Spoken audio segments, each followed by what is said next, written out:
Hello friends, welcome to HitBullsEye. My name is Manish Mittal, and in this session we will discuss the current affairs of 17th of December 2021. In case you are coming to this channel for the first time, please hit the bell icon and press subscribe button so that you can be informed of every video that we post. This is an initiative of HitBullsEye in which we are discussing the 5 most important news from that day. And in this video also, we shall discuss the most important 5 news of 17th of December, that is today. So let us see what all important has happened that you cannot afford to miss. The first is Bhutan. Our neighboring country, Bhutan, has conferred its highest civilian award on Prime Minister Narendra Modi of India. So the name of the award and why has it been done, all of these facts become really important. Secondly, the Reserve Bank of India has extended its prompt corrective action framework for large non-banking finance corporations. So it's a news related to economy and banking, and we will discuss what is prompt corrective action framework, what are NBFCs, and why has RBI taken this decision. Next is the SJFI Awards, which is Sports Journalist Federation of India Awards. So we'll see which all sports persons have been adjudged as the best athletes for 2021 in India. And because this has been a very sports-oriented year, we have seen Tokyo Olympics and all. So we'll see who all athletes have been the winners of these awards. Next, Adani Renewables has tied up with SECI for green power, for promoting green power. So we'll see what this initiative is and how renewable energy is going to guide, the next few decades in industry in India. And finally, Simone Biles has been named as the Time Magazine's 2021 Athlete of the Year. So we'll see who she is and what is her achievement. Starting with the first and a very important news, Bhutan, our neighboring country, has selected Prime Minister Narendra Modi for their highest civilian award, Gadag Pelgi Khorlo. So this is the name of their award, and where N is silent, Gadag Pelgi Khorlo. This is the highest civilian honor of Bhutan. Just like our highest civilian award is Bharat Ratna. So Bhutan's Prime Minister Lote Tshering announced this. And another important fact is that Mr. Lote Tshering is the Prime Minister of Bhutan. So why has Mr. Modi been given this award? Because since he has become the Prime Minister of India, his policy of neighborhood first in foreign relations has really given a lot of attention to its neighboring countries, especially Bhutan. Now, one of the testimony to this is that when he became the Prime Minister, his first overseas visit was to Bhutan. So he gives a lot of importance to Bhutan, and Bhutan and Nepal are two such countries which act as somehow buffer between India and China. And India knows that well, and it tries to woo Bhutan and Nepal by giving various aids and different types of benefits. For example, the Vaccine Maitri initiative. Now, under this Vaccine Maitri initiative, the COVID-19 vaccines have been given free of cost to many of the neighboring countries of India, right? So it is an appreciation for India's friendly approach to Bhutan under PM Modi's governance, as I told you. So all these facts have gotten together, and the sum is greater than the parts. So that is what it is. So that's why Bhutan has acknowledged that, and Mr. Modi has been given this award. And this is not the first country that has conferred its highest award on Mr. Modi. There have been more than 10 countries in the world, including some Middle Eastern countries, that have conferred their highest award on Mr. Modi for either improving the relations between two countries or for achieving something else. So this becomes really important. Next, prompt corrective action framework has now also been introduced for large non-banking finance companies. Basically, this will be introduced from October 2022. What is prompt corrective action?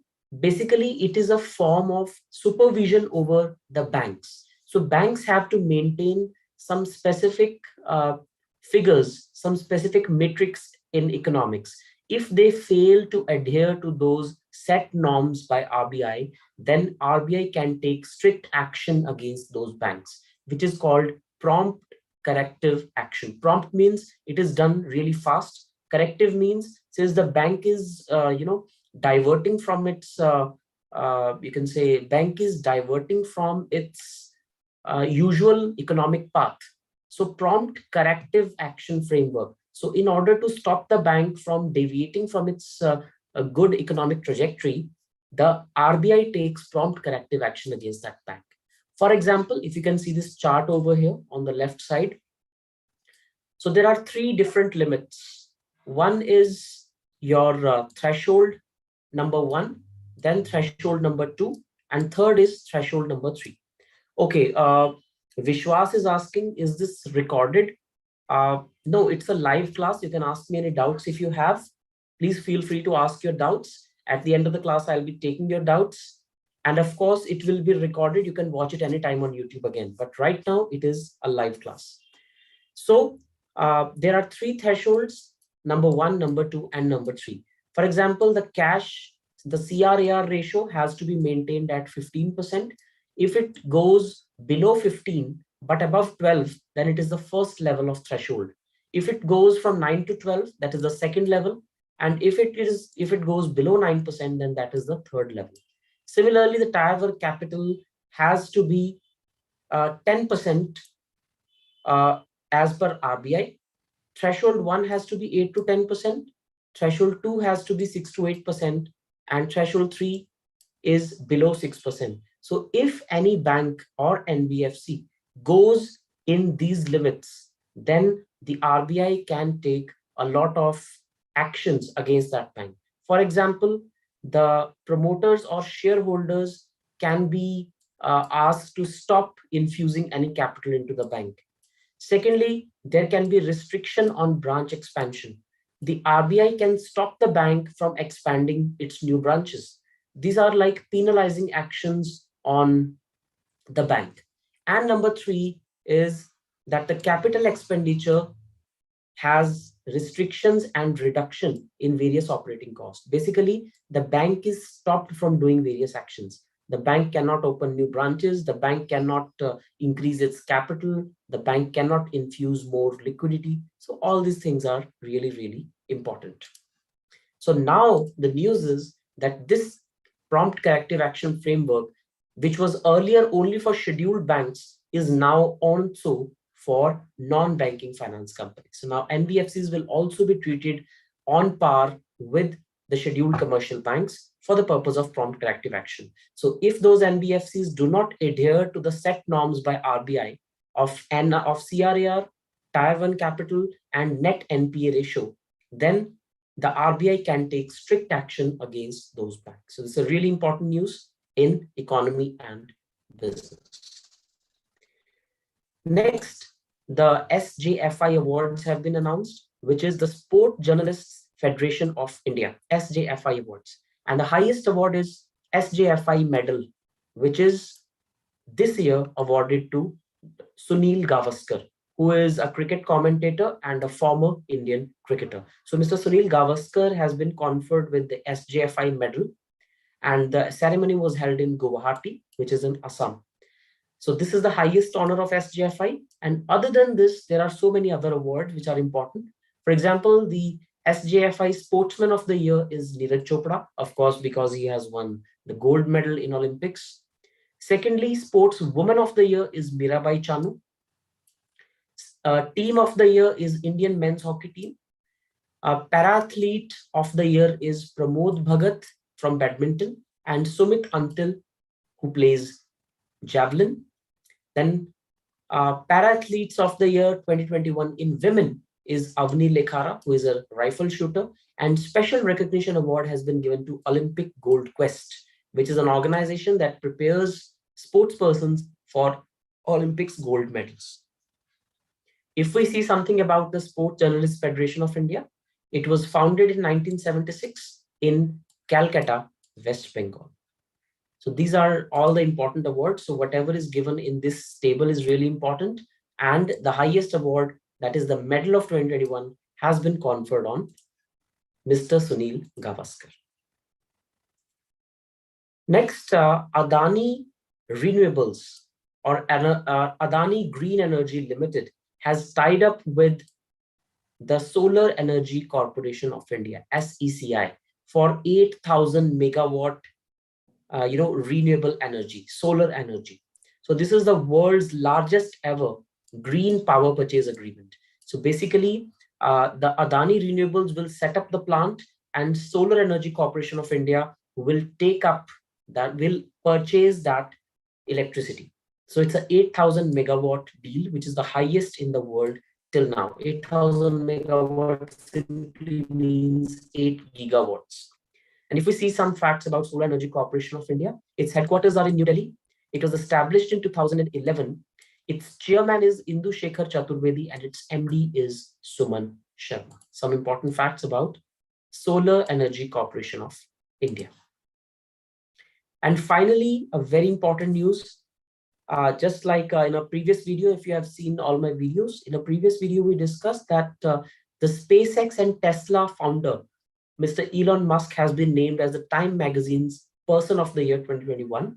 The Athlete of the Year by the same magazine has been declared today, and it is none other than Simone Biles, who is the world's most decorated gymnast. I'm not saying the world's most decorated athlete. It's a gymnast, because the most decorated athlete is Michael Phelps, who is a swimmer. But in gymnastics, she is the world's most decorated person. That means she has won the maximum number of Olympic medals in gymnastics. And she is Time Magazine's 2021 Athlete of the Year. As you can see in this picture, it's Simone Biles. And she is not only famous for her career in sports. This year in 2021 Olympics, she created a lot of furore when she withdrew from 4 events of Tokyo Olympics. Incidentally, she cited that she's facing a lot of mental pressure to perform and that she's not able to take it. So she is withdrawing from those events. It raised a lot of questions, but later on, various people came out in support that the people with mental health problems should be supported. And if she was feeling a lot of pressure, it's really good that she's setting an example, that she's withdrawing from those events rather than mental breakdown or something like that. But still, she managed to earn a team all-round silver and bronze in balance beam at the Tokyo Games. So although she was the hot favorite, it was expected that she would be winning at least 4 to 5 gold medals. But apparently she was so pressurized mentally that she has to perform since she is the top athlete. But she did not take it, and she said that I give a lot of importance to my mental health and I withdraw from Tokyo Olympics. So that's what she did. And the world later on supported her, that it's a personal decision. It's not that a country should, a country should not force itself or force its own expectations on its athletes. An athlete's mental and physical health is much more important than the country's honor. That's what the message that was given out, and it gave a lot of you can say courage to people with mental health issues, and they came out and they accepted that they were under a lot of pressure to perform. So that is all we had to discuss today. These were the 5 really, really important news that were important for today that you cannot afford to miss. If you like the video, please subscribe to the channel and give it a thumbs up so that we are encouraged to give you these videos every day. That is all from my side. Thank you so much and have a good night.